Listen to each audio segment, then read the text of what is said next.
Hey guys, welcome back to AFK Journey. In today's video, we have the next new hero all but confirmed now. They just put out a tweet, which is 99.99% confirming who it is. And if we go over here, you can see who holds the bell, a mystery waiting to be solved.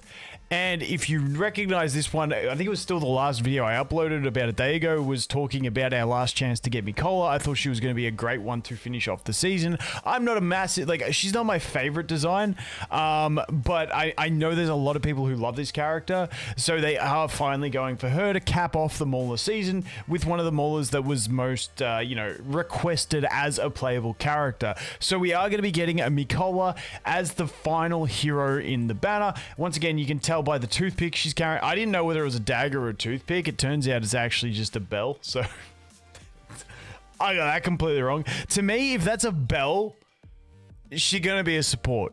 That's my anticipation. What do you guys think? Here we go. Here's another picture.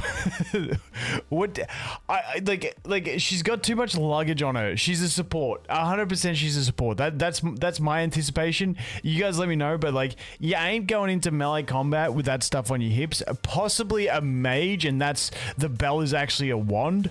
That's something else I could see. I don't know. If there's something in the game, in the lore as you play through, that lets you guys know about that, because I skip everything, you guys let me know. But I'm my number one pick is support. My number two pick is going to be mage. My number three pick is rogue, based on this being a dagger and she stabs people. But we just had a rogue. I feel like support is the way it's going to go. But you guys let me know what you think. But all but confirming once again that Mikola is going to be the next character. Now let's bounce over here, because I currently am on my test server account. And if we go to my test server account here, you can see that we've got 17 days and 12 hours left on the Lily May banner. Now on the global server, I think we're at 20 days and something and so many hours left. So this one does get everything early. But I did mention in my previous video that I think we will be getting dual banners moving forward, due to the fact that the Lily banner was a 4-week banner for global. I think that we're going to get overlapping. I think they stick to the 3 weeks and we get other characters overlapping. And because I feel like the test server was delayed in getting the Lily May, even though it got it a little bit early, it didn't feel very early. I think we got it on the 6th and then Asia launch was on the 8th when everyone got it. Based on AFK Arena, normally everything comes about 5 to 6 days early over there on the test server. So based on that, I'm thinking that somewhere within the next... I think within the next week, I think we could have Mikola on the test server. At least patch notes going through the patch that's going to have her in there. I do think we will have information on that in the next week or so. Now, it leads into the next question, because as soon as I made that video talking about the possibility of Mikola, the next thing I got in the comments was, oh, but you just told me that Lily May was a good unit to pull for, so what if Mikola's OP?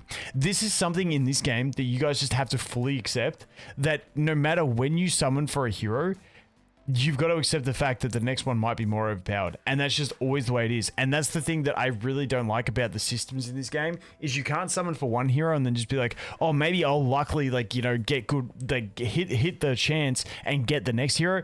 Because you need so many copies, it's too broadly evened out on averages, and you just ain't gonna do it. So unfortunately, this is one of those games. However, like I said, the fact that we should hopefully be getting overlapping banners, at worst, we get to see a character's full kit on the test server before they leave the banner on the global server. You can always wait until you see that next character before you make your decision. But once again, if you're holding out on Lily May, you then go ahead and get Mikola. Well, you summon on Mikola, and now you're going to be pissed if the next hero after Mikola is more powerful than Mikola or Lily May. So it is an endless system that you're always going to go through, especially as a free-to-play player. So you just got to make your decision on a character you think is good enough value for you, and you got to go. It doesn't matter how strong Mikola is, I will not regret summoning Lily May, because she has so much power in so many fields that I'm happy with. Yes, if Mikola is the next level of power creep and she's the next crazy support or mage or whatever the hell she ends up being, it's going to feel bad. But at the end of the day, you can't, the problem, and this has been a problem with the game from the start, with such low summon income, you've just got to make your decision and run with it. And that's pretty much all there is to it. You can't do anything else. So For those out there, hey, if she's OP, she's OP. If she ain't, she ain't. We'll have to wait and see. But so far, every character they released has been a, I mean, you can get them, but every character for me personally was a skip until Lily May. I could definitely see it being the fact that now they start doing power creep, because I feel like power creeps and spending culture, when we look at like the Asian countries, is more accepted. That's just, I don't have facts to back that up. That's just a general vibe I get from the gacha scene. So maybe now that Asia is their main selling point at the moment and their main audience, maybe they do go into the power creep section where they start releasing more powerful heroes, because that spending culture is more acceptable. We will have to wait and see. I think Mikola is going to be a good test for that, to see how powerful she is. What I really hope though is, I do hope Mikola is a support who is good at one copy, gets better at Legendary Plus with her hero focus, gets better at Mythic Plus, because a massive problem in this game that I have found is the all or nothingness. And unfortunately at the moment, it seems like supports are the main ones out of everything that just have good value, unless you got something like Brutus who has the invincibility, which makes him viable at, like higher deficits with also low copies.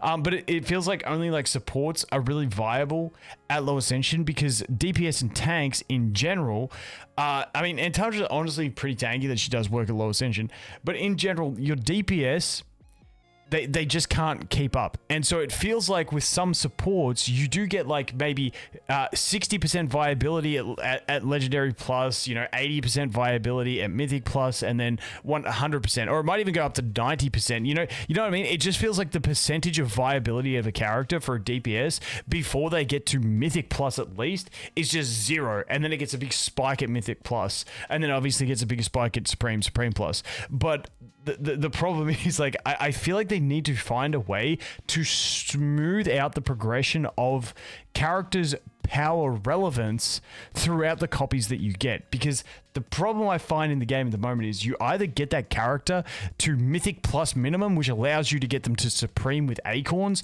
and then they're a really solid character for you, or if you can't get that high, it just feels like they're absolutely useless aside from some supportive characters or control-based characters and stuff like that. So that is the problem. But even something like Arden, you really need his Mythic Plus to get his control rolling. So it's really just those supports that have that viability. So it is something moving forward. I do hope that happens with Mikola, and I do hope that happens with more characters moving forward. I do actually think Lily May was an okay one in that she kind of did perform decent, even at like a Legendary Plus, but once again, we do need to creep into it. So I don't know the solution for that. Let me know if you guys have any ideas, but it's definitely a thing. So two massive issues are, one, don't fret if the next hero is OP. If you dumped your summons into one hero, it is what it is. You're just going to have to live with it and move on, and enjoy the heroes you build. That's why I went for Taylene on my main account. That's why I also went for Lily May, because they're two cool characters that are really fun and engaging for me to play with, and I don't care if they're not the full meta.